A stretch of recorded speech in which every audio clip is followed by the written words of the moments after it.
आज हम class 10 surface area and volume का एक्सरसाइज 12.2 स्टार्ट करने जा रहे हैं। जैसे कि हमने कल ही वीडियो में आपको बताया, कल की पिछले वीडियो में बताया कि हमने 12.1 जो है पूरी कंप्लीट सॉल्व करके दे दी। अब जो 12.1 के जो क्वेश्चन थे वो बेस्ड थे सरफेस एरिया पे। अब जो हमारा नेक्स्ट जो टॉपिक है वॉल्यूम, तो यानी जो एक्सरसाइज हमारी 12.2 है ना, जो वो है वॉल्यूम के बेस पे। ठीक है, तो सरफेस एरिया और वॉल्यूम में डिफरेंस ये भी आएगा, जब हम सरफेस एरिया में डायमेंशन का इस्तेमाल करते हैं तो वहाँ पे आंसर के साथ डायमेंशन के साथ पावर में स्क्वायर आता है। ठीक है, तो 2 आता है।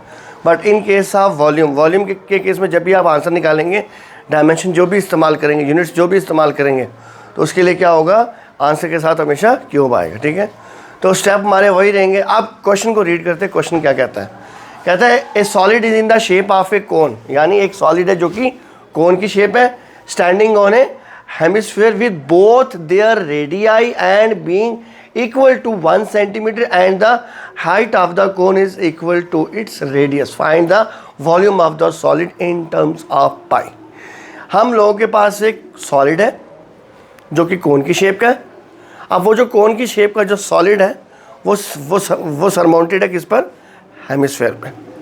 अब जो हमें हेमिस्फीयर का रेडियस दिया है वो दिया है कितना, 1 centimetre, and also the height of the कोन है वो भी हमें कितनी दी है, 1 सेंटीमीटर। इन्हीं दो चीज़ों का इस्तेमाल करके, इसी डायग्राम का इस्तेमाल करके हमें क्या करना है, volume of the solid in terms of pi. जब इन टर्म्स ऑफ पाई निकालने को बोला है तो मतलब आंसर जो भी हमारा आंसर आएगा उसमें पाई मेंशन करना है, यानी पाई का वैल्यू नहीं, सिंपल पाई।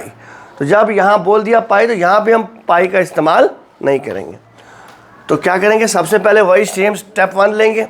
हमारे पास सॉलिड मतलब कितने सॉलिड, 2 आ गए। नंबर 1 क्या आएगा, अब सबसे टोटल चीज़ हमें क्या निकालना है, वॉल्यूम ऑफ सॉलिड, यानी पूरे सॉलिड का हम क्या निकालेंगे, वॉल्यूम ऑफ सॉलिड, जो कि किसके बराबर होगा, volume of cone plus volume of hemisphere.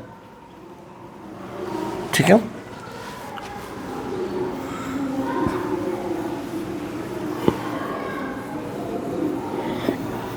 ठीक है। तो हमारा नेक्स्ट स्टेप 2 क्या रहेगा, स्टेप 2 तो क्या कहता है, शेप कोन। अब कोन के लिए हमें क्या निकालना है, वॉल्यूम ऑफ कोन। तो कोन के केस में जो हमारा वॉल्यूम का फॉर्मूला रहेगा 1/3 पाई आर स्क्वायर एच।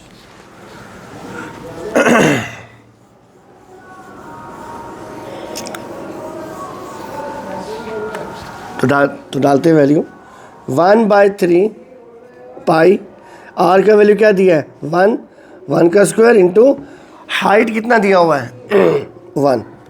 तो क्या निकाल रहे हैं, वॉल्यूम। तो डायमेंशन क्या यूज़ हो रहा है, क्या नाम है, सेंटीमीटर, तो सेंटीमीटर क्यूब आएगा। तो करते हैं इसको expand, 1/3 multiply pi into 1 into 1 into 1। तो क्या आया, 1 1 जा 1 1 1 1 जा 1 1 1 जा 1, फिर ये 1 इसके 1 1 जा 1। तो हमारा आंसर क्या आ गया, पाई/3 सेंटीमीटर क्यूब। अब जो हमारे पास volume of cone in terms of pi जो निकल कर आया वो क्या है, 1/3 मतलब पाई/3 सेंटीमीटर क्यूब। तो हमारा जो स्टेप क्या रहेगा, 3rd रहेगा। तो स्टेप 3rd में हमने क्या करना है,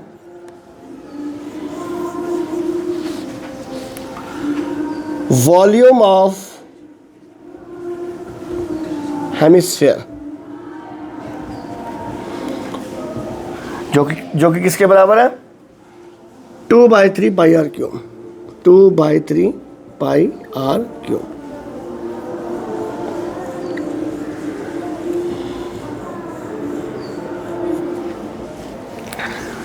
तो डालते हैं value 2/3 by into 1 centimetre cube. मतलब मैंने 1 को 3 बार क्यों लिखा? क्योंकि r का क्यूब लिखा है। तो r का क्यूब का मतलब r into r into r, तो r का वैल्यू क्या है 1, सो 1 इंटू 1 इंटू 1। तो करते हैं मल्टीप्लाई, 1 1 ज़ा 1, 1 1 ज़ा 1 और लास्ट में क्या आएगा 2, तो 2 1 ज़ा 2, तो क्या आएगा 2π/3 centimetre cube.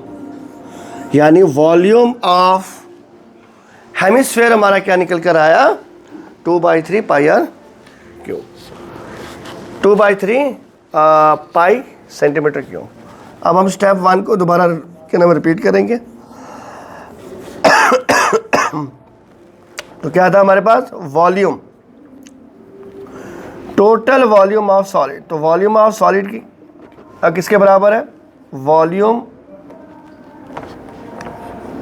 Of cone plus volume of hemisphere.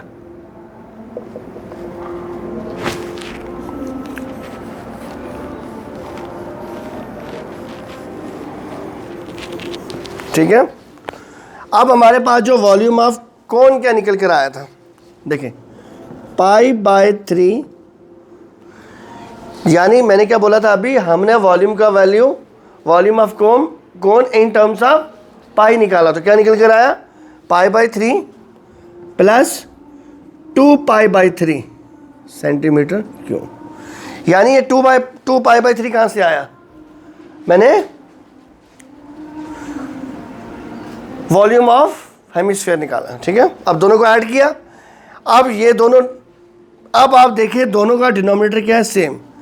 जब भी आप दो फ्रैक्शन नंबर ऐड करेंगे तो फ्रैक्शन नंबर ऐड करते समय क्या होता है, हमें उसका डिनोमिनेटर सेम करना होता है। अगर उसका डिनोमिनेटर पहले से ही सेम है तो हम क्या करेंगे, उसके लिए डिनोमिनेटर को हम कॉमन करेंगे। कॉमन करने के बाद ऊपर क्या बचा, पाई प्लस 2π सेंटीमीटर क्यूब। सो इन दोनों को ऐड करते हैं, पाई दोनों के पास है, आ गया कॉमन। इसके साथ देखो पाई के साथ वैल्यू क्या दिया, कुछ नहीं दिया, जिसके साथ कुछ नहीं दिया उसके साथ 1 होगा। सो 1 + 2 कितना हो गया 3π। तो ये क्या बन गया 3π/3। न्यूमरेटर में भी 3 है, डिनोमिनेटर में भी 3 है, तो 3 कैंसिल। तो हमारा आंसर क्या आ गया, पाई सेंटीमीटर क्यूब। तो ये था हमारा लास्ट में total volume of the solid in terms of pi. ठीक है, सो मैं इसकी एक बार मैं इसका रिव्यू दे देता हूँ आपको। हमारे पास एक सॉलिड है, कोन और हेमिस्फीयर को मिलाकर। कोन का जो हाइट आपको दिया 1 सेंटीमीटर, हेमिस्फीयर का जो रेडियस दिया 1 सेंटीमीटर। हमने क्या करना है, इसी डाटा को इस्तेमाल करके, इसी डायग्राम को इस्तेमाल करके हमने total volume of the solid निकालना है। तो जिसके लिए हमें क्या करना है, volume of cone plus volume of hemisphere. तो कोन के लिए वॉल्यूम ऑफ कोन का क्या फॉर्मूला है, 1/3 πr²h। सब कुछ दिया, वैल्यू डाला तो क्या निकल कर आया, π/3 centimetre cube. Volume of hemisphere का क्या फॉर्मूला है, 2π/3 और या 2πr³ 2/3 πr³ ऐसे भी आप कह सकते हैं। तो r का वैल्यू डाला, पाई का वैल्यू नहीं डालना, तो क्या निकल गया 2π/3 हमारा आंसर निकल कर आया। अब टोटल वॉल्यूम के लिए हमने क्या किया, दोनों वैल्यूज़ को ऐड किया। तो पहले क्या आएगा, π/3 प्लस 2π/3, दोनों को, अब दोनों का डिनोमिनेटर क्या है, सेम, तो मैंने कॉमन किया। सो पाई प्लस 2π किसके बराबर होता है, 3π, मतलब पाई प्लस 2π होता है 3π। तो अब डिनोमिनेटर, अब नेक्स्ट टाइम में 3π/3 आया, न्यूमरेटर में भी 3 आ रहा है, डिनोमिनेटर में भी 3 आ रहा है, 3 कैंसिल, तो आपका आंसर क्या आएगा, पाई। तो ये था हमारा एक्सरसाइज 12.2 का वॉल्यूम ऑफ सॉलिड का पहला क्वेश्चन। तो उम्मीद है आपको समझ आया होगा। तो नेक्स्ट वीडियो के लिए आप हमारे चैनल को लाइक, शेयर एंड सब्सक्राइब भी करें, तो हो सके इसको ज़्यादा से ज़्यादा स्टूडेंट्स तक इसको वायरल करें। सो जज़ाकल्लाहु खैर।